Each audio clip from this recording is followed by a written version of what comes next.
नमस्कार दोस्तों, स्वागत है आपका अपने YouTube channel vision learning point पर। कई दिनों से जो है आपको क्लासेस नहीं मिल पा रही थी, क्योंकि जो है थोड़ा समस्या थी, उस वजह से क्लासेस नहीं मिल पा रही हैं। थोड़े दिन बाद जो है आपको प्रॉपरली क्लासेस मिलने लगेंगी डेली की डेली। तो आज हम देखेंगे आज की क्लास में पंचायती राज प्रणाली, यानी कि जो भारत में पंचायती राज प्रणाली है उसके बारे में पढ़ेंगे। तो इसमें से क्वेश्चन जैसे जो एग्ज़ाम होने वाले हैं उत्तर प्रदेश में, जैसे वीडियो एग्ज़ाम है और भी जो एग्ज़ाम होने वाले हैं, तो यहाँ से एक क्वेश्चन जैसे पूछा जा सकता है। क्योंकि अब जैसे वीडियो का एग्ज़ाम है तो वो गांव से रिलेटेड है, ग्राम पंचायत अधिकारी होता है, तो पंचायती राज प्रणाली से जो है क्वेश्चन यहाँ से बनने के ज़्यादा चांसेस हैं। तो इसके बारे में पढ़ लेते हैं। तो सबसे पहले हम देख लेते हैं जो भारतीय संविधान है, इसका जो भाग 4 है, तो इसमें जो DPSP दिए गए हैं, यानी कि राज्य के नीति निर्देशक जो तत्व दिए गए हैं, उसमें जो अनुच्छेद 40 है, इसमें हम लिख लेंगे यहाँ पे आर्टिकल 40। तो इसमें अनुच्छेद 40 में बताया गया है, यहाँ पे लिख लेंगे अनुच्छेद 40। तो इसमें बताया गया कि इसके तहत जो है पंचायतों की स्थापना की जाएगी, यानी कि जितने भी राज्य हैं उनमें जो गांव हैं वहाँ पे पंचायतों की स्थापना की जाएगी। उससे क्या होगा, यानी कि देश का विकास और गांव का विकास हो सकेगा। तो इसके लिए क्या किया गया, बहुत सारी समितियाँ बनी। तो समितियाँ बनी, उनके सुझाव के द्वारा क्या किया गया, समितियों के सुझाव के द्वारा जो रिजल्ट सामने आया उसके आधार पर जो है पंचायत का गठन किया गया। तो सबसे पहले समिति है। अब देखिए समितियाँ 5 हैं, तो पाँचों में सन जरूर पूछ लेता है कि कौन सी समिति कौन से सन में बनी, तो ये भी याद रखेंगे आप लोग। और 2 इम्पॉर्टेंट है, क्योंकि 2 बहुत ज़्यादा पूछी जाती है। फर्स्ट है बलवंत राय मेहता समिति। तो इसकी स्थापना कब बनी, गठित हुई थी ये, तो 1957 में इसका गठन हुआ था। इसने जो है जब अपना मतलब ब्यौरा प्रस्तुत किया तो उसमें बताया कि जो पंचायत होगी वो कैसी होगी, त्रिस्तरीय होगी, यानी कि 3 लेवल पे काम करेगी। 3 लेवल बनाए जाएंगे उसके। एक होगा ग्राम पंचायत जो ग्राम स्तर पर होगा, और एक होगा क्षेत्र पंचायत जो ब्लॉक स्तर पर होगा, और एक होगा जिला पंचायत जो जिला स्तर पर होगा। तो ग्राम पंचायत ग्राम स्तर पर होगा, तो गांव में जो विकास होगा, ग्राम पंचायत में जितना विकास होगा वो ग्राम पंचायत समिति करेगी। और क्षेत्र यानी कि ब्लॉक या तहसील बोल सकते हैं, तो उसमें जो होगा वो क्षेत्र पंचायत समिति के द्वारा कार्य कराया जाएगा। और जिला पंचायत यानी कि पूरे डिस्ट्रिक्ट में जो होगा वो जिला स्तर पर काम होगा। इसी तरह एक बात और है, समिति अशोक मेहता समिति। तो अशोक मेहता समिति को गठित कब किया गया, तो 1977 में इसको गठन हुआ था। इसने जो है 2 स्तरीय, यानी कि इसने जो पंचायत का लेवल बताया था, स्तर बताए थे, 2 बताए थे। तो इन्होंने 2 स्तरीय प्रणाली बताई। तो कौन सी थी, एक जिला परिषद थी, एक पंचायत समिति थी। जिला परिषद जिला स्तर पर थी और पंचायत समिति ब्लॉक स्तर पे थी। अब यहाँ पे देख लीजिए जो बलवंत राय मेहता समिति है, इनकी सिफारिशों जो इन्होंने सिफारिशें की थी 3 स्तर पर रहेगी, तो इनकी सिफारिशों को मान लिया गया। और इनकी सिफारिशों के आधार पर जो है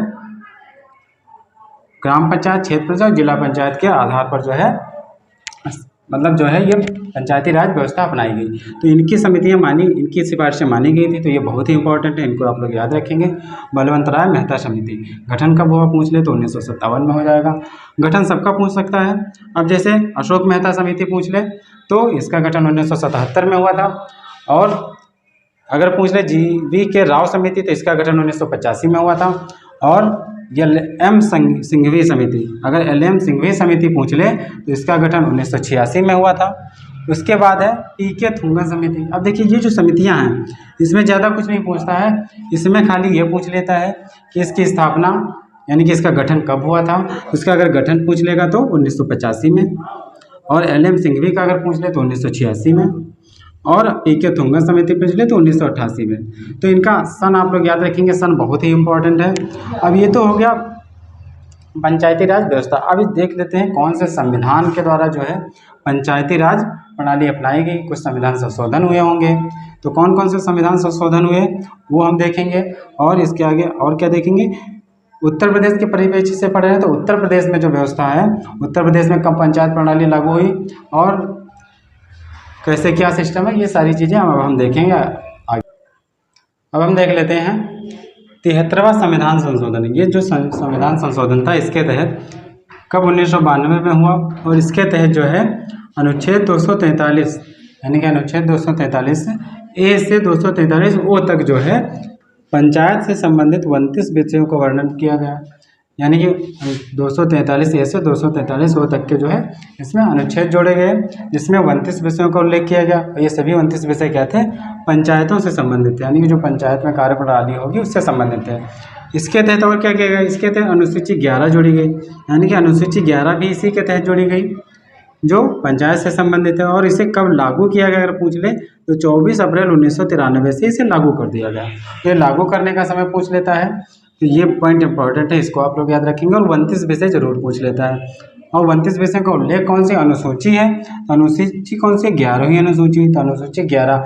अब देखिए अनुसूची 11 इसको ऐसे याद रखेंगे, जैसे 9 और 2 11 होता है, तो अनुसूची 11 हो जाएगा। ठीक, अब इसमें एक चीज़ नोट करके इसमें आप लोग लिख लेंगे, क्योंकि क्वेश्चन जब पूछा जाता है कि सर्वप्रथम यानी कि सबसे पहले पंचायती राज का उद्घाटन कहाँ हुआ था, तो इसका आंसर आप लोग लगाएंगे नागौर राजस्थान में। और इसका उद्घाटन हुआ कब था, तो 2 अक्टूबर 1959 में हुआ था। और किसने किया था, तो प्रधानमंत्री जवाहरलाल नेहरू के समय में जो है इसका उद्घाटन किया गया था। तो सबसे पहली पंचायत अगर पूछ ले पंचायती राज प्रणाली का उद्घाटन किसने किया था, तो जवाहरलाल नेहरू ने किया था। और कब किया था, 2 अक्टूबर 1959 को नागौर राजस्थान से किया था। अगर दूसरा पूछ ले, दूसरा कौन सा था, तो दूसरा अगर पूछेगा तो आंध्र प्रदेश आप लोग लगा देंगे, आंध्र प्रदेश में जो दूसरा। तो ये 73वां संविधान संशोधन था जो पंचायत से संबंधित था। तो ये इंपॉर्टेंट क्वेश्चन, इसको याद रखेंगे। अब हम उत्तर प्रदेश से जुड़े क्वेश्चन देख लेते हैं। अब हम देखते हैं उत्तर प्रदेश के बारे में। देखो उत्तर प्रदेश में जो 73वां संविधान संशोधन यानी कि जो हुआ था पंचायती राज से संबंधित, तो उसके द्वारा उत्तर प्रदेश पंचायत संशोधन विधेयक 1994 पारित किया गया, यानी कि 73वां संविधान संशोधन 1992 पारित किया गया। उसके बाद उत्तर प्रदेश में जो है उत्तर प्रदेश पंचायत संशोधन विधेयक 1994 पारित किया गया। इसके तहत क्या किया गया, जो है उत्तर प्रदेश में भी पंचायती राज व्यवस्था लागू की गई। 23 अप्रैल 1994 को उत्तर प्रदेश सरकार द्वारा राज्य निर्वाचन आयोग का गठन किया गया, यानी कि जो राज्य में चुनाव करवाता है उसका गठन किया गया। अब देखिए जो चुनाव करवाता है उसका गठन किया गया। उसके बाद अगर चुनाव होता है तो देखिए 3 स्तरीय है, तो 3 स्तर कौन कौन से होते हैं, एक जिला पंचायत होता है, एक क्षेत्र पंचायत होता है, पंचायत समिति होती है। तो उत्तर प्रदेश में 75 जिले हैं, 75 जिले हैं। ठीक, तो 75 जिला पंचायत हो गई। और क्षेत्र पंचायत कितनी हो जाएंगी, 826 हो जाएंगी क्षेत्र पंचायत। और पंचायत समितियाँ कितनी हो जाएंगी, तो पंचायत समिति मतलब 2 या 3 गांव को मिला करके होती है, तो पंचायत समिति कितनी हो जाएंगी, 58,189 ये पंचायत समिति हैं उत्तर प्रदेश में। तो ये डाटा आप लोग याद रखेंगे, यहाँ से भी क्वेश्चन पूछ लिया जाता है। अब इसमें जो ग्राम प्रधान होता है उसकी उम्र क्या होती है, न्यूनतम आयु क्या होती है, और जो है कितनी आबादी में कितने सदस्य होंगे, यहाँ से क्वेश्चन पूछा जाता है। तो ये चीज़ और हम देख लेते हैं आगे।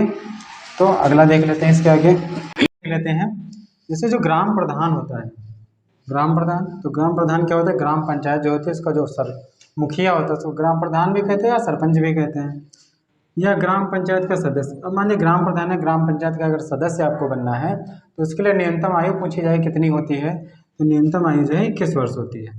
ये तो न्यूनतम आयु हो गई ग्राम प्रधान है ग्राम पंचायत का सदस्य बनने के लिए। लेकिन अगर वोट डालने की न्यूनतम आयु पूछ ली जाए तो वोट डालने की तो न्यूनतम आयु कितनी होती है, 18 वर्ष होती है। पहले भी 21 वर्ष थी, पहले भी 21 वर्ष थी, लेकिन इसके जो संविधान संशोधन किया गया, देखिए 61वां संविधान संशोधन, इसको याद रखेंगे, 61वां संविधान संशोधन जो है किया गया, इसके तहत जो है 21 वर्ष से आयु घटाकर के 18 वर्ष कर दी गई। यानी कि प्रधान या सरपंच बनने की आयु तो 21 वर्ष ही है, लेकिन वोट डालने की उम्र पहले 21 थी, अब कितनी हो गई, 18 वर्ष हो गई। 21 संविधान के द्वारा हुआ था, 61वां संविधान संशोधन के द्वारा हुआ था, अगर ये पूछ ले तो। फिर ग्राम पंचायत के सदस्यों का निर्धारण अब देख लेते हैं। जैसे जो ग्राम पंचायत होती है, तो ग्राम पंचायत में मुखिया यानी कि जो ग्राम पंचायत का मुखिया होता है वो तो ग्राम प्रधान होता है, यानी कि जो सरपंच होता है। उसके अलावा भी सदस्य होते हैं, तो और जो सदस्य होते हैं उनका निर्धारण किस संख्या पे किया जाता है, तो वो संख्या पूछ ली जाती है। इससे पूछ लिया जाएगा कि 1000 की जनसंख्या पर कितने सदस्य होंगे, या 2000 की जनसंख्या पर कितने सदस्य होंगे। तो इस तरह से क्वेश्चन पूछा जाएगा। तो यहाँ देख लेते हैं, जैसे 0 से लेके 1000 की आबादी है, अगर अधिकतम आबादी कितनी है, 1000 है, तो सदस्य कितने हो जाएंगे, तो 9 सदस्य हो जाएंगे। तो 9 सदस्य हो जाएंगे 1000।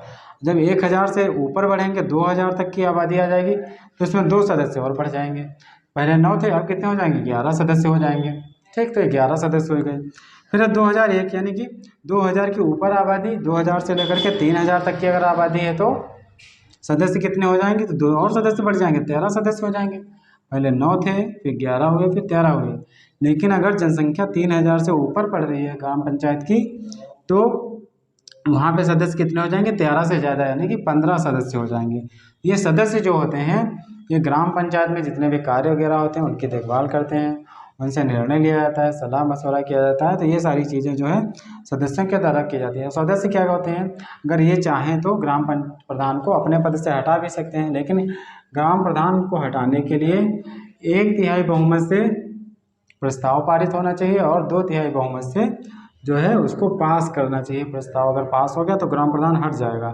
लेकिन अगर ग्राम प्रधान प्रस्ताव पारित किया गया है, ग्राम प्रधान को नहीं हटाया जा सका, ठीक, तो उसके लिए 1 वर्ष के भीतर आप दोबारा से जो है, ये क्वेश्चन पूछ लिया जाता है कि दोबारा से कब हम प्रस्ताव पारित कर सकते हैं ग्राम प्रधान के हटाने के लिए। तो 1 वर्ष के भीतर आप नहीं पारित कर सकते, क्योंकि आपने पारित किया, वो पारित नहीं हो पाया तो ग्राम प्रधान नहीं हटा। लेकिन अगर दोबारा से हटाना तो 1 वर्ष का आपको इंतजार करना पड़ेगा। 1 वर्ष के बाद आप पुनः जो है उस प्रस्ताव को पेश कर सकते हैं। तो ये चीज़ें आप लोग याद रखेंगे, बहुत ही इंपॉर्टेंट थी, जो पंचायती राज प्रणाली से संबंधित थी, ये पूछी जाती है। इसमें से एक क्वेश्चन जरूर पूछ लिया था। और यहाँ पे एक चीज़ देख लेंगे, ग्राम पंचायत की जो पहली बैठक होती है, मान लीजिए ग्राम पंचायत इलेक्शन हो गए, ग्राम प्रधान बन गया, उसका जो पहली बैठक होती है वो 30 दिन के भीतर हो जानी चाहिए, ठीक। तो ये पहली बैठक याद रखेंगे। अगर पूछ ले 2 बैठकों के मध्य समय कितना होना चाहिए, कितने समय का अंतर होना चाहिए, तो 2 बैठकों के मध्य न्यूनतम अंतर 2 महीने का होना चाहिए, यानी कि 2 माह से अधिक का अंतर नहीं होना चाहिए। 2 माह के अंदर ही ग्राम पंचायत की दूसरी बैठक भी हो जानी चाहिए। तो ये चीज़ें थी जो पंचायती राज संबंधित थी, बहुत इंपॉर्टेंट थी। तो इसको आप लोग 1-2 बार रिवाइज कर लेंगे, आसानी से याद हो जाएंगे। वीडियो कैसा लगा जरूर बताएंगे। वीडियो आपको मिल नहीं पा रहे हैं, उसके लिए जो है जल्दी कोशिश की जाएगी, कंटिन्यू आपको वीडियो मिलते रहें। तब तक के लिए धन्यवाद।